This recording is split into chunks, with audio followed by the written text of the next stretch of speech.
Hey everyone, I just wanted to stop by today to thank you guys, obviously, for all the work that you've done. I think it was about 1.5 years ago you came to us with the most recent installment for Legends Row. At the end of that meeting, you also gave us the next installment. It was appropriate, Wendel, that you weren't at that meeting because you are going to be also in the next installment for Legends Row. Congratulations. This is total surprise. I thought I was coming to another meeting that was going to have banana bread. That's the perk behind the meeting, was coming for the banana bread. Be a slimmer Wendel. No more banana bread for me.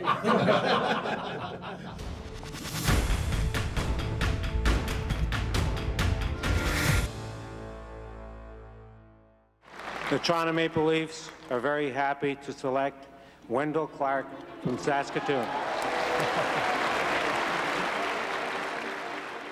Well, the draft experience was great. It was the first time the draft had been moved to Toronto, the Toronto Convention Centre from Montreal Forum.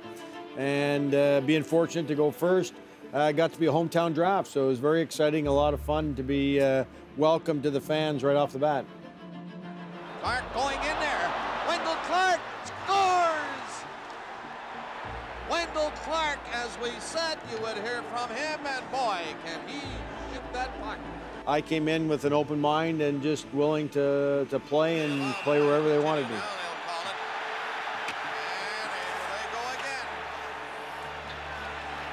You know, whenever you go from junior hockey and you're one of the better players, and then you get drafted to Toronto or any NHL team, now you're the whole level of everybody playing is that much better, and switch from defense to forward at the same time.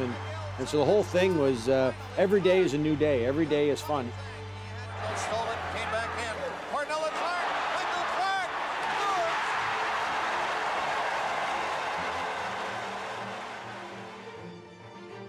No, I always say my rookie season is one of the most fun seasons that I had. Russ Cordell and I hung out a lot. We played together in Notre Dame. And Russ was drafted as a first rounder a couple years ahead of me. So we were back old friends again. It was like basically a junior reunion playing my first year. I was 18, turning 19. Russ would have been 20. And we were in the training room right behind where all the mirrors were. And Russ decided, and we'd done the Vaseline and the baby powder and all the towels to get ready to see who we'd get tomorrow or the next day at practice. And we hadn't left yet. We were the last two in the room, and Russ, I'll always say he's the main culprit. Don't blame me, blame Russ. But all of a sudden, the owner, Harold Ballard, walked in. And there was baby powder in the blow dryer. He looks in the mirror, looks at himself, grabs the blow dryer, poof, baby powder everywhere, all over the owner. He took it as about as good as we could have it, and he got to be a part of the team. That was fun for him.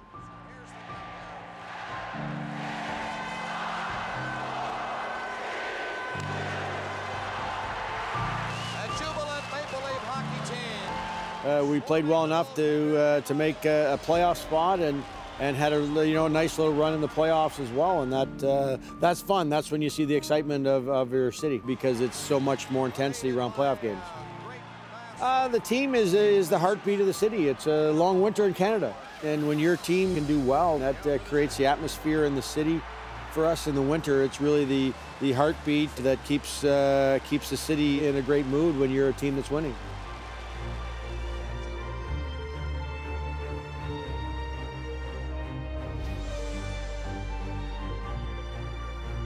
I see quite a few parallels. In the age of the team is roughly the same. I think we had a real young team, a lot of young drafts on the team.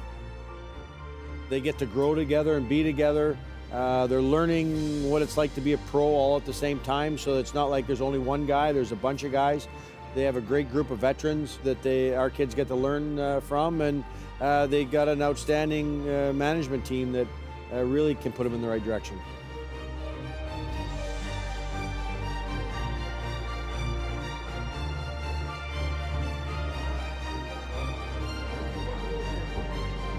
This group, this lineup that's out there to go in with these guys is a big honor. I'm like when I look at that row, I'm like the fourth liner out there.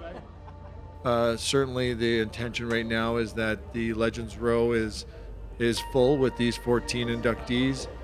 When I look at those guys, they're all people that to me represent everything that we want to be going forward in the future with our individual players, and they're great examples for our players right now.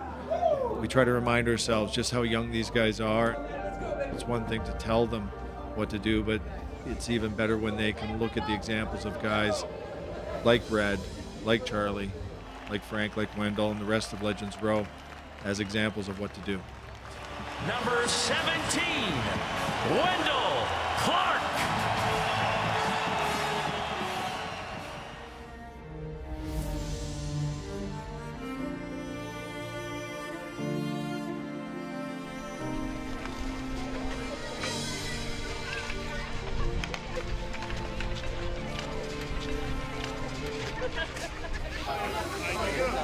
We're honored to be a part of welcoming new Canadians, especially to the Sioux in Canada, and there's no better way than welcoming people to Canada than introducing them to hockey. I grew up in Kelvington, Saskatchewan. If you want to go into town and find somebody on any winter day, you start at the skating rink.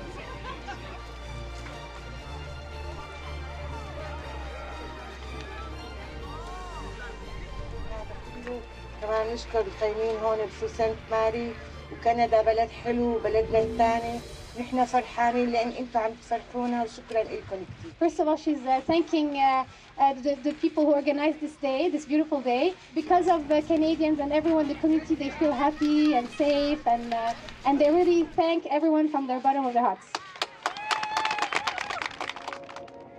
Wendel Clark. He's a prototype Toronto Maple Leaf, is that the way I could look at it. He has a way that he can talk to the players from his experiences, and yet he knows exactly what should be said and what shouldn't be said. But since I've been here, I couldn't be more impressed with the veterans. They want to see success. They bleed the blue and white. They wear the crest where it's supposed to be, and that's what we're trying to do here. Wheeler, Lion 8, the three forwards, Buffalo on the back end, might as well be one.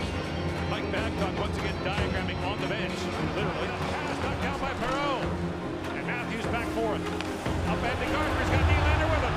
Gardner, Edith, waits, shoots, scores! Jake Gardner, overtime winner! And Toronto takes it 5-4.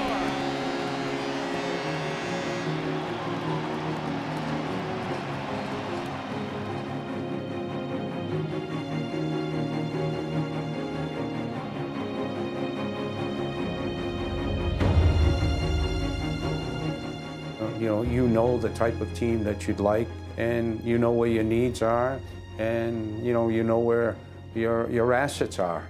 But so you try and fill whatever holes you can, but you have to be very, very careful that you don't make a bigger hole. My approach has always been a 5-year plan that changes every day. And I think it comes from my background in college, where you have players for 4 years, and you're really recruiting them prior to them getting there. And I carry that with me to the National Hockey League. You have to separate the person and the player. So when you're making a trade, you're trading the player, you're not trading the person. You're in a business, they're in a business. These things transpire, but you have to separate your heart and your head. It's up to us to manage it, not try and get ahead of ourselves. Brendan Shanahan, Mike Babcock, and myself, anytime one of us tries to get a little ahead, the others pull back a little bit and say, let's stick with what we agreed to do here and allow the end result to take care of itself once we get through this. Hockey night in Canada on February 25th. The days are a little longer, season's getting a little shorter, and Montreal and Toronto are playing a very meaningful game in hopes of more of them in another 6 weeks. Close it off, Lex. Go ahead. Coach Julian and Mike Babcock, two of those highly thought of and highly paid coaches in the game. One of those few NHL games where the coaches on both teams have more security than most of the players. So we know who's in charge tonight.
This game has been good enough. It deserves an extra few minutes, 3-on-3. Here's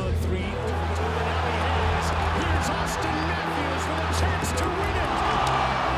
Jerry Price denies him. Down the left side, Shaw headed for the net. Scores!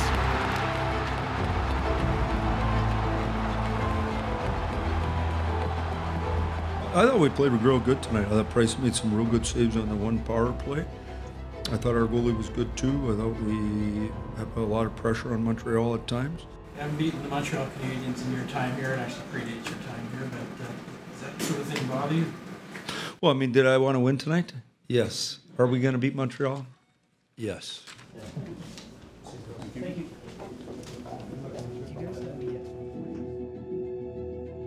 Busy day for the Maple Leafs, especially in the boardroom. They have acquired one Brian Boyle from the Tampa Bay Lightning. Boyle coming to Toronto in exchange for Toronto Marley forward Byron Froese and a second-round draft pick in the upcoming draft in Chicago in June. Boyle brings plenty of playoff experience to Toronto, no fewer than 100 games in the National Hockey League. Yesterday, Brian Boyle joins a hockey club. Today, Frank Corrado is on his way to the Pittsburgh Penguins, maybe Wilkes-Barre as well, but possibly a chance for him to win a Stanley Cup. And coming this way, Steve Alexi, Eric Fair, and a fourth-round conditional pick. So all in all, not a bad day for the Maple Leafs, but they stayed put. It's really a financial kind of a thing, an area where the Leafs can eat up some of the contract situation that the Pittsburgh Penguins found. I think the most important thing right now is just staying on the course. Continue to do the things that they've been doing and let that take care of itself. I don't think that we came into this trade deadline with any aspirations of if something didn't happen, we would have been fine. The prime purpose was to help these young players grow. I think what we've done right here is give them, that is our younger players, an opportunity to be around some people who've had the experience and also to help develop that culture of winning.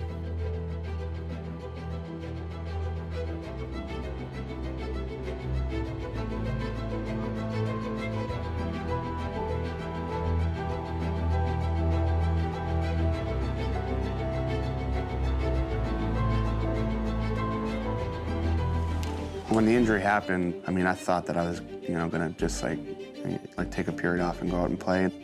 And then the doctors were like, well, All-Star break's in a week, so, you'll have the week and then you'll have a couple of days for that. And I was like, I'll be back before then. I mean, come on.